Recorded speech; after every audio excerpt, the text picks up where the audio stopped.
Hello everyone, LRon here with part 57 of my Total Terraria World Annihilation.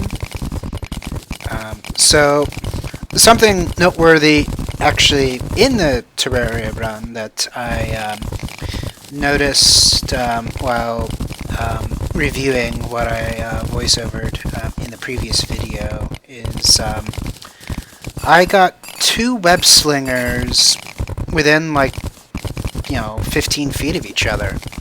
There were two web-covered chests, and both of them had web slingers right next to each other. That was like they were both on the same screen. If I were to come down and let both of them be in my field of view simultaneously, that feels extremely improbable. I got a web slinger with Jimothy. In case you've forgotten, that was my original Terraria character back in the pre-3.0 days. And I did not get a web slinger in my expert mode run with Cat Al Thum in Thumtown.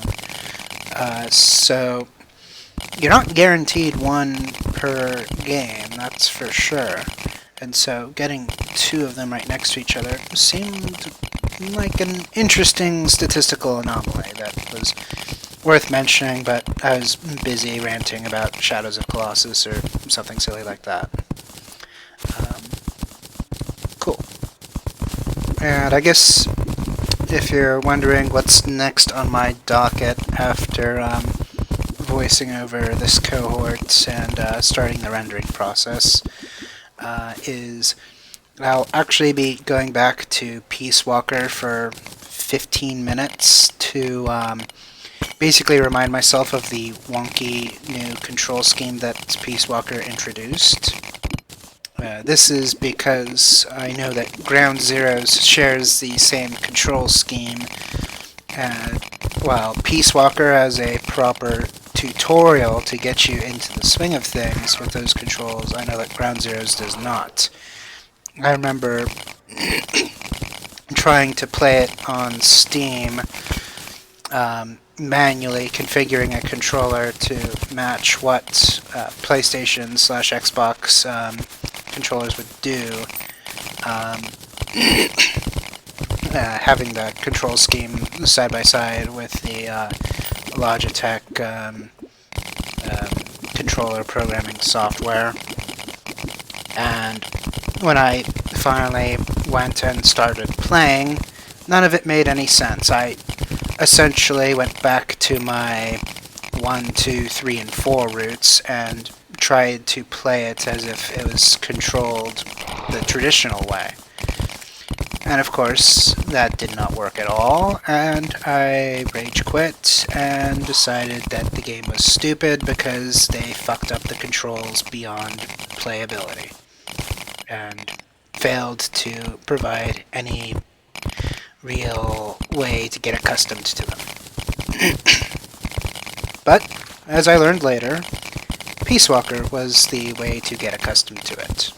And given the fact that it's been a couple months since I've played Peace Walker, I have no clue how to control that, even. So, I'd be back to where I was before if I just jumped straight into Ground Zeroes. So, I'm going to save myself a headache and play that tutorial mission again, just to get myself refreshed with the control scheme.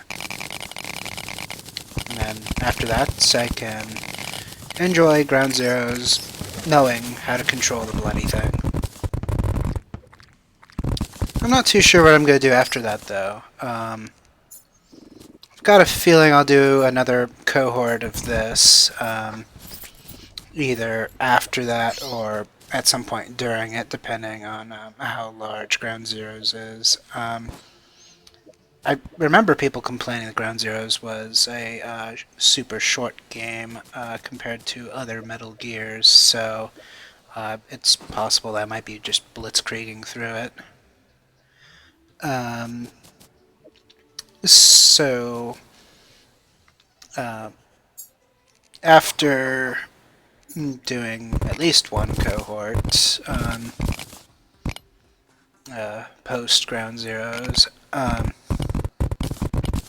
So it's one of those cohorts being in the middle of it, if it is not super short.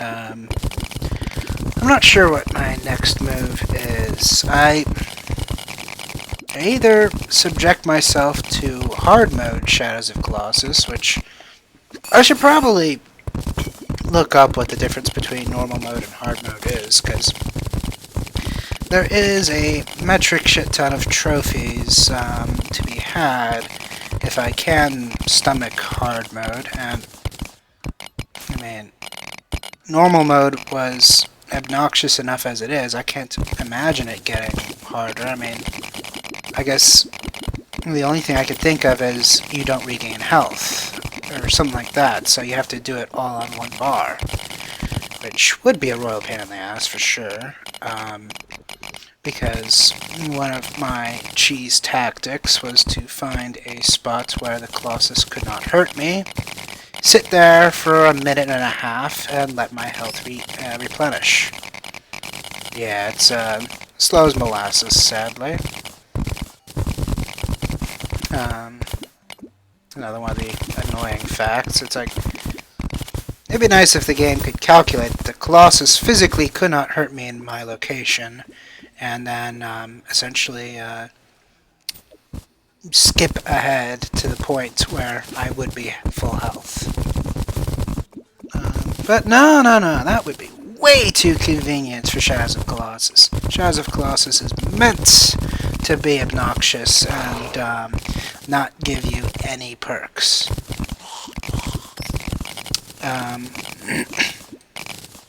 So I might go back and do hard mode there.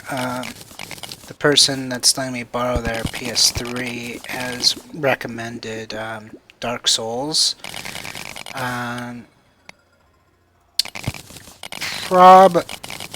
definitely be pulling the plug on that. The first time that someone decides to invade, because I don't like the concept of people randomly jumping in and PvPing me when I want to play non-PvP. That was called Diablo 2 BattleNet. Fucking douchebags coming in every single game during one of the bail bots, trying to kill people that just want to level up their characters easily.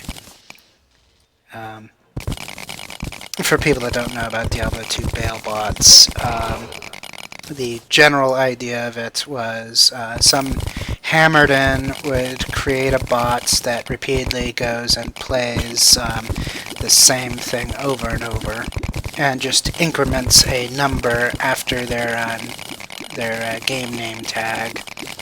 So basically, it's a public game that 7 more people can jump into and group up with the paladin that can naturally fight this boss repeatedly without the help of others. And so you just mooch experience while he's doing his thing. But there's some assholes out there in the Diablo 2 community that like to join those games and PvP everyone to death. Usually they can kill everybody except for the bot, because the bot is so twinked out that nothing can kill him. So it's always fun to watch those PvPers die against the paladin, but it's always a royal pain to have them inside the game. It's usually a deal breaker. And so I'm guessing it's going to be as obnoxious as that in Dark Souls, so I'll be pulling my internet for that. That's fine, because those those people at the bed and breakfast I live at will get to watch their Netflix and porn at a slightly higher frame rate, because I will be using the internet those nights. So I'm not sure how this happened, but somehow I mined a little too far out, so now I'm coming up and cleaning that up. See you next video.